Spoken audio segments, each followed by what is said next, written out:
I watched the pay-per-view, and then immediately after the pay-per-view, I watched today's New Japan show. And it's like, I mean, it's not, I don't know. It's just ridiculous. The pay-per-view, I didn't think it was horrible. I did think that it was not good. I thought there were aspects of it that were, like, nothing got me mad, but there were a lot of things I thought were there was just like a lot of bad stuff. And, you know, the main event was kind of ruined by the fans. But again, even if you take that out of the picture, when you watch that main event, God, I don't want to get into this, but you watch that main event, this is supposed to be, you know, it really wasn't that great either. You know what I mean? It's like the fans killed it for sure. But even then, it wasn't like it was a great match at all. I mean, I don't know what it was missing. They never got out of, I don't know if they never got out of second gear. The booking, I mean, as the match is going on, the booking, you know, where Seth Rollins is up 3-0. You know what I mean? It's kind of like the babyface is up 3-0. It's like, I mean, can you do anything to take more drama away? And then the finish was just horrendous. I mean, just completely horrendous. I mean, it's like you got. Can I ask you a question about that finish? Yes. This is. I don't think anything made me mad.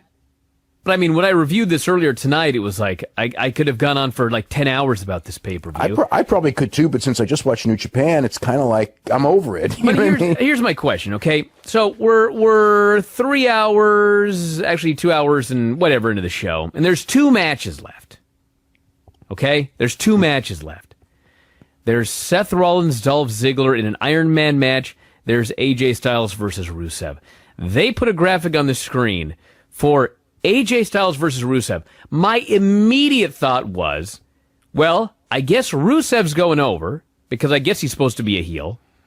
And I presume that Seth Rollins is going over. That's why that match is headlining. Now, knowing the finishes of those 2 matches. Oh, you're asking why they... Can you explain to me one good reason? One good reason. No. Why AJ and Rusev didn't go on last. I'm flabbergasted. No, absolutely. I cannot explain to you one good reason. You know, the funny thing is that I had heard that Roman Reigns' match was you know. They had talked about that like a couple hours before the show. Yeah, I'd heard Roman Reigns was going, but they always change around because they can't, you know, they can't make up their minds. Okay, that's cool. You didn't put that one last. Why did you put this one last? Roman Reigns' match should have been the one on last. Well, no, you know what? I can see why you wouldn't, because I'll bet you what happened is that they were going to put it on last.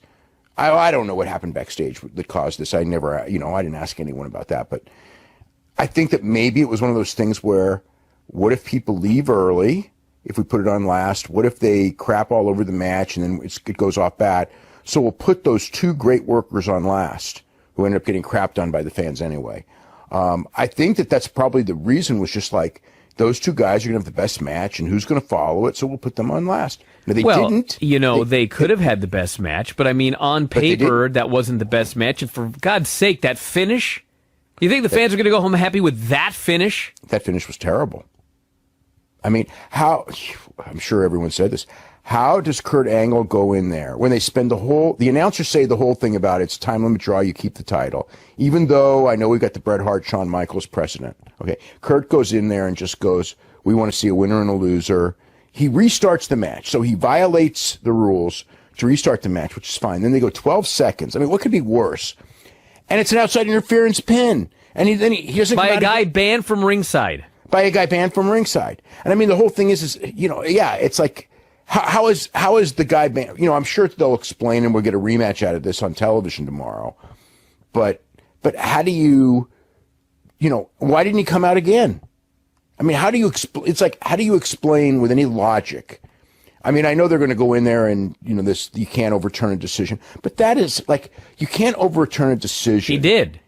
Well, it started with him overturning a decision and restarting the match. Okay, but here's the other thing.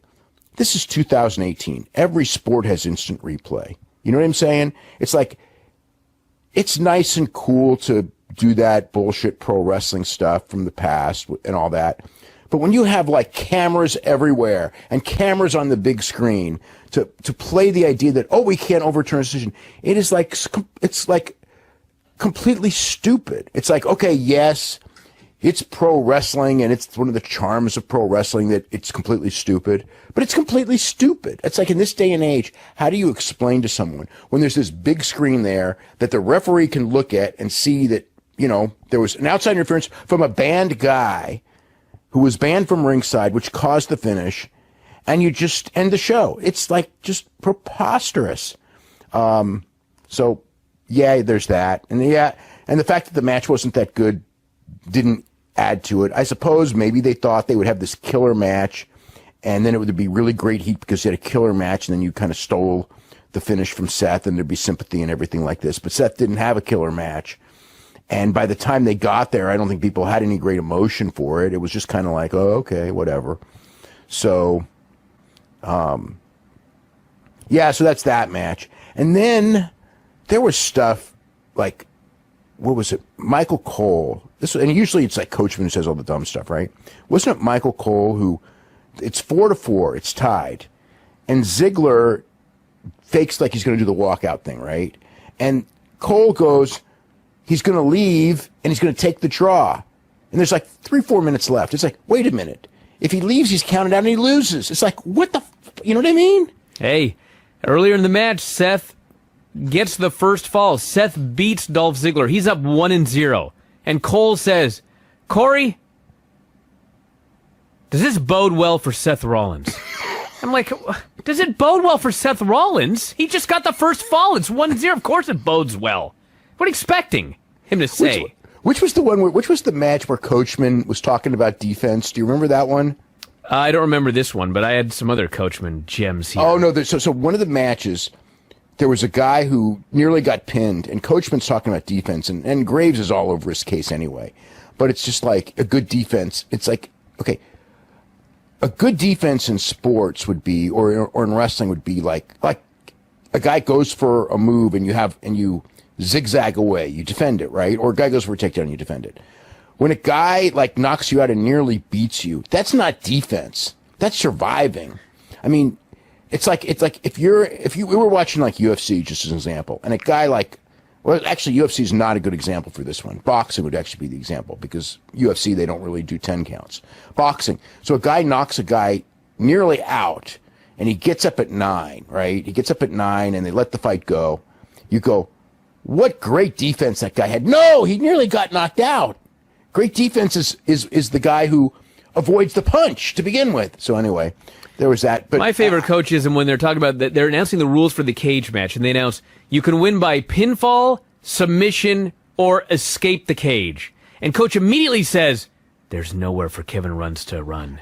Kevin runs too high. Over all 4 corners and the door. There's 5 places for him to run here. I tell you what, we've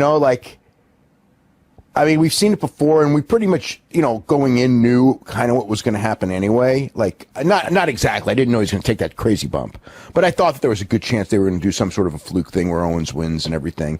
But, like, what's the purpose of a modern cage match?